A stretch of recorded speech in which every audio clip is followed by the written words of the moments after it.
एक स्वर्णकार मरण शैया पर था। स्वभावतः मृत्यु से बहुत भयभीत, क्योंकि मृत्यु के लिए कोई तैयारी तो की नहीं थी, कोई भी करता नहीं है। जीवन ऐसे ही बीत जाता है और आखिरी घड़ी जब करीब आती है तब बेचैनी होती। उस दूर की यात्रा के लिए कुछ आयोजन तो किया नहीं था। बहुत घबराने लगा। उसके बेटों ने अपने पिता के जीवन के लिए भिक्षु संघ के साथ भगवान को निमंत्रित करके दान दिया। भोजनोपरांत पुत्रों ने कहा, बनते इस भोजन को हम लोगों ने पिता के जीवन के लिए दिया है, आप उन्हें आशीष दें, आशीष दें कि उनकी आयु लंबी हो। मरता हुआ आदमी, मरणशैया पर पड़ा आदमी अभी भी आकांक्षा जीवन की ही करता है। तो इसका अर्थ हुआ कि जीवन से कुछ सीखा नहीं। इसका अर्थ हुआ कि जीवन की व्यर्थता दिखाई नहीं पड़ी। इसका अर्थ हुआ कि जीवन जिया ही नहीं, अन्यथा व्यर्थता दिखाई पड़ ही जाती। बुद्ध पुरुषों के पास जाकर भी लोग व्यर्थ की ही मांग करते हैं। आशीष भी मांगते हैं तो आसार के लिए मांगते हैं। उसके पुत्रों ने कहा, आशीष दें भगवान कि हमारे पिता की आयु लंबी हो। बुद्ध हंसे और उन्होंने मरण शैया पर पड़े वृद्ध से कहा, उपासक, अब तू जीवन का मोह छोड़। जीवेषणा मूढ़ता है, अब तो कम से कम मूढ़ता छोड़। अब तो कम से कम होश संभाल। अब तो जाग। तू बूढ़ा हुआ, तेरा शरीर पीले पत्ते के समान पक गया है और परलोक की यात्रा के लिए तेरे पास कोई पुण्य पाथे नहीं। मांगना हो तो उस संबंध में कुछ मांग। जिस यात्रा के लिए तू चला है उस यात्रा के लिए कलेवा भी तेरे पास नहीं, और यात्रा लंबी है। पुण्य पाथे तेरे पास नहीं, तेरी गठरी खाली है। ये जीवन तो गया, तू पीले पत्ते की भांति हो गया है। अब गिरा तब गिरा, जरा सा हवा का झोंका पर्याप्त होगा। और अभी भी तुम वृक्ष से चिपटे रहना चाहता है। अब तैयारी कर वृक्ष से गिरने की। और ये यात्रा जिस पर तू निकलेगा मृत्यु के बाद लंबी है। देह छूट जाएगी, देह से जो कमाया था वो भी छूट जाएगा। कुछ ऐसा कमाया है जो देह के पार, देह के बिना तेरे साथ जा सकता हो, उसे ही हम पुण्य कहते। पुण्य का अर्थ है कुछ ऐसी कमाई जो मौत न छीन सके। पुण्य का अर्थ है कुछ ऐसी कमाई जो देह की नहीं है, देहातीत है, ध्यान की है, समाधि की है। कुछ ऐसी कमाई जो आत्मिक है, जो आत्मा के साथ चलेगी, उसको पुण्य पाथेय कहते।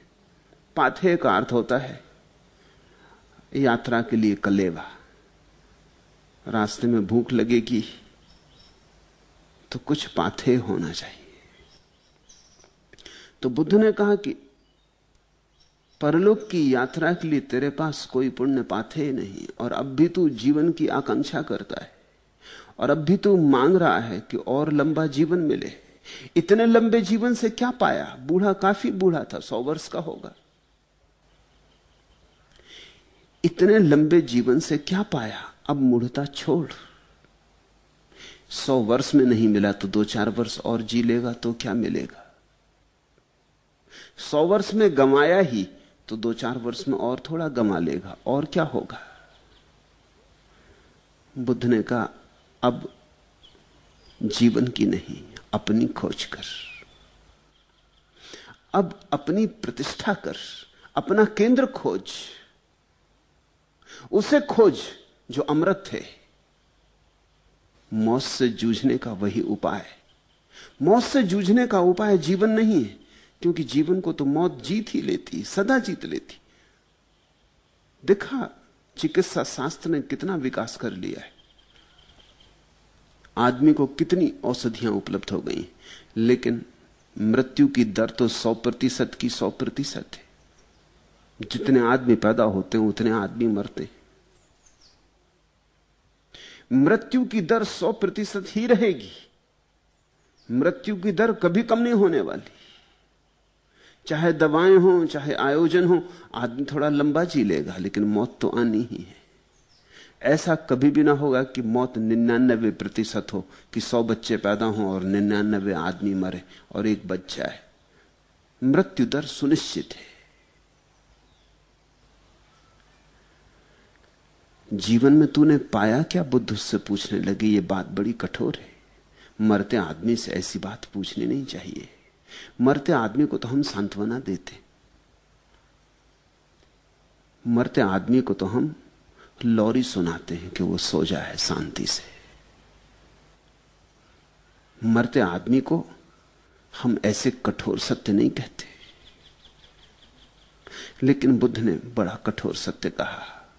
उससे कहा, तेरे पास कोई पुण्य पाप है ही नहीं, अपनी प्रतिष्ठा कर, अपना केंद्र खोज, स्वामे रम, प्रज्ञावान हो, अब और मूर्ख मत बन, स्वप्नों से जाग। जीवन मात्र एक स्वप्न है। संत सांत्वना नहीं देते, और जो सांत्वना दे वो संत नहीं है, इसे समझ लेना। हालांकि तुम जिन्हें संत कहते हो वे सांत्वना देने का ही काम करते हैं, और तुम उन्हें पूछते भी इसीलिए हो कि वे सांत्वना देते, तुम्हारे सुख दुख में थपकी देते, तुम्हें भुलाए रखते हैं, भरमाए रखते, तुमसे कहते चले जाते हैं सब ठीक है, घबराओ ना, सब ठीक हो जाएगा। संत सांत्वना देते ही नहीं, संत तो सत्य देते, और सत्य सदा कठोर है। सत्य सदा कठोर है। जब मैं ऐसा कहता हूं तो इसका अर्थ ठीक से समझ लेना। सत्य अपने आप में कठोर नहीं है, लेकिन तुम इतना असत्य में जिए हो इसलिए सत्य कठोर मालूम होता है। तुमने अपना सारा जीवन असत्य कर लिया है, इसलिए सत्य की चोट गहरी पड़ती, भिद जाती प्राणों तक। सत्य को तुम सह नहीं पाते क्योंकि तुमने असत्य को ही सहने का अभ्यास किया है। सत्य तो होता है नग्न, उस पर कोई वस्त्र नहीं होते, और न सत्य कोई मुखौटे ओढ़ता है, और न सत्य तुम्हारे अनुकूल होने की कोई चेष्टा करता है। तुम्हारे अनुकूल तो जो सत्य होगा तो असत्य हो जाए। तुम असत्य हो, तुम्हारे अनुकूल सत्य हुआ कि असत्य हुआ, और सांत्वना तुम्हें उसी से मिलती जो तुम्हारे अनुकूल हो।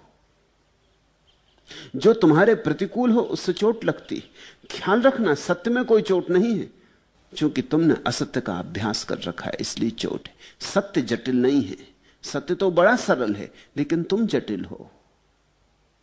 सत्य तो सीधा साफ सुथरा है, लेकिन तुम बड़ी उलझन और बड़ी गांठों से भरे हो, तो सत्य की चोट लगती है। संत चोट करते हैं, क्योंकि चोट ही एकमात्र आशा है। चोट में ही आश्वासन है, शायद तुम जग जाओ। इसलिए संतों को हम धन्यवाद भी नहीं दे पाते, और जब तक हम धन्यवाद देने को तैयार होते हैं तब तक संत जा चुके होते। जीसस को तुमने धन्यवाद दिया, बुद्ध को तुमने धन्यवाद दिया, हां, फिर मर जाने के बाद तुम हजारों साल तक पूजा करते हो। यह पश्चाताप है, तुम्हारी पूजा पश्चाताप है। तुम पश्चाताप करते हो कि हम धन्यवाद नहीं दे पाए, चूक गए, और यह सदा हुआ है। असंतों की तुम पूजा करते हो। तुम जरा अपने मन की बात पहचानना, परखना, तुम किसे संत कहते हो? जिसके पास जाके तुम्हें सांत्वना मिल जाए। तुम्हारा संत सांत्वना का नाम है, जो तुम्हारी पीठ थपथपा दे, जो तुमसे कहते घबराओ मत, जो तुमसे कह दे मेरा हाथ तुम्हारे सिर पर है, जो तुमसे कह दे मेरी आशीष तुम्हारे साथ है, जो तुमसे कह दे कि प्रार्थना कर लो परमात्मा सब ठीक कर देगा, कि ये मंत्र जप लो, कि ये ताबीज ले लो, इससे सब ठीक हो जाएगा। जो तुम्हें सस्ते नुस्खे दे देता है और सस्ते नुस्खों में तुम सो जाते हो, जो तुम्हें सांत्वना देता है वह तुम्हारा दुश्मन है, क्योंकि उसकी सांत्वना के कारण ही तुम जागोगे नहीं। उसकी सांत्वना एक तरह की सामक दवाई है, ट्रैंकुलाइजर। अच्छी लगती, मीठी लगती, पर जो मीठा लगता है वो सभी अमृत थोड़ी होता है। सच तो यह है कि जिसको भी तुम्हारे गले के भीतर जहर उतारना हो, उसे जहर पर मिठास का लेप करना पड़ता है। सांत्वना मीठा जहर है, मारेगा, इससे तुम जागोगे नहीं। इसलिए बुद्ध पुरुष चोट करते हैं, उनके वचन तीर की तरह छिद जाते हैं। जिनमें सामर्थ होता है सहने का, वो रूपांतरित हो जाते हैं, और जो कायर हैं भाग खड़े होते, वो नाराज हो जाते हैं सदा के लिए। वो फिर कभी बुद्ध के चरणों में नहीं आते, वो कभी उनके पास नहीं फटकते, वो सदा के लिए दुखी होकर नाराज हो जाते हैं, वो दुश्मन हो जाते। तुम जरा ख्याल करना, तुम अपने मित्रों के दुश्मन हो जाते हो और अपने दुश्मनों को अपना मित्र समझ लेते हो। बुद्ध से कभी किसी ने कहा था कि आप इतनी कठोर बातें कह देते हैं, तो बुद्ध ने कहा क्योंकि मैं तुम्हारा कल्याण मित्र हूं। यह बड़ा प्यारा शब्द बुद्ध ने उपयोग किया, कल्याण मित्र। अन्यथा मुझे क्या प्रयोजन है कि तुम्हें चोट करूं? तुम्हें चोट करने में मुझे कुछ मजा नहीं आ रहा है, करुणा के कारण चोट कर रहा हूं, कल्याण मित्र हूं। जरा सोचो, ये घटना, आदमी मर रहा है, अभी तो उससे कहना था बिल्कुल ना घबराओ, अभी कहां मौत, अभी तो तुम जवान हो, अभी तो तुम्हारे चेहरे पर कैसी रौनक जवानी की, अभी कहां मरना है, अभी उठ बैठोगे, सब ठीक हो जाएगा, बीमारी है आई है चली जाएगी, घबराओ मत। और तुम्हारा पुण्य तो काफी बड़ा है, इतने बड़े पुण्य से तुम्हारी रक्षा होगी, परमात्मा तुम पर प्रसन्न है। ऐसा बुद्ध कहे होते तो शायद ये बूढ़ा प्रसन्न होता, शायद और दान दिया होता, और 2-4 दिन बुद्ध के लिए निमंत्रित किया होता। लेकिन बुद्ध ने तो बड़ी अजीब बात कही, उस मरते हुए बूढ़े को कहा कि अब तू जीवन का मोह छोड़,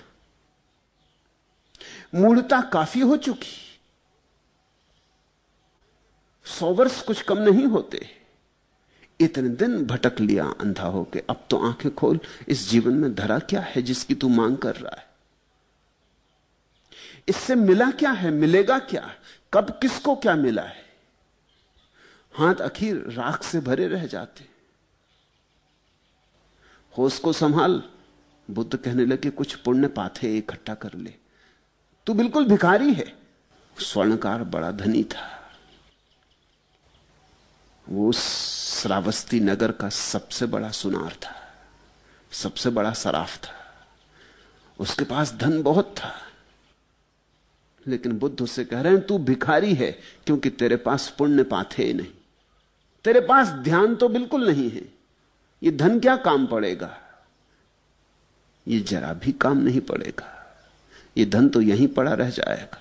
तुझे अकेला जाना होगा, कुछ एक ऐसी बात सीख ले जो तेरे साथ जा सके, कोई तेरे संग हो सके। न पत्नी होगी, न बेटे होंगे, न धन होगा, न पद, न ये बाहर से मिलने वाली प्रतिष्ठा होगी। आत्म प्रतिष्ठा कर ले, अपने में ठहर जा, कुछ अपने स्वा को जगा ले, ताकि मौत की अंधेरी रात से तू रोशनी लिए गुजर जाए।